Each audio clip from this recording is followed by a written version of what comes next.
would get more votes than Donald Trump, and therefore she'd get elected. Your question. And Frank, who did you vote for? Frank, who did you vote for in 2016? You know I can't answer that. Anything else, Jim? Who did you predict in 2020? Joe Biden, and I was right on that one. And do you think that? Yes, I think Joe Biden did win. Yeah. I do think Joe Biden won.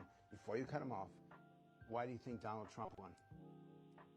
Did you see the interference by Facebook in the election with Hunter Biden laptop? Was that something you acknowledge? I don't think that. What do you mean?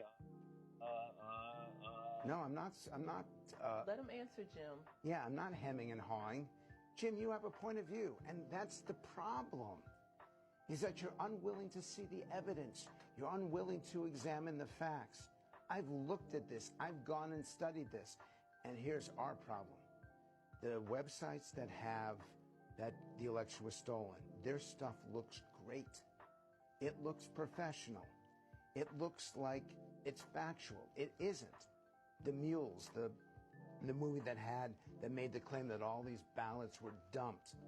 Jim, let me tell you something about 2020, because we saw it and it happened. Republican voters, it's actually really good to do this. Republican voters voted on election day. Democratic voters voted early. Republican voters don't trust absentee ballots. They don't trust early votes.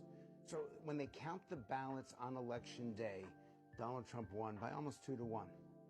But so many people voted early, and those votes were Biden, that even though the votes were counted early were Trump votes, the votes that came in, the absentee ballots and the early votes,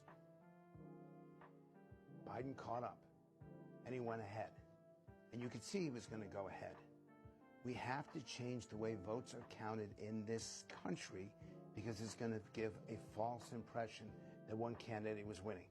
Donald Trump is ahead at 1 a.m., but that's simply because his votes were counted. And it took a day or two to count all those absentee ballots. Pennsylvania is the best example. It takes them 4 days to count their votes. Hey, Pennsylvania, get your act together. It was clear that Biden was going to win, but it didn't look that way on election night. So voters like him legitimately think that Trump won, legitimately think that ballots were dumped. They were absentee ballots, but they were going to be more Democratic, more urban, more Biden, because Democrats vote early and Republicans vote on election day.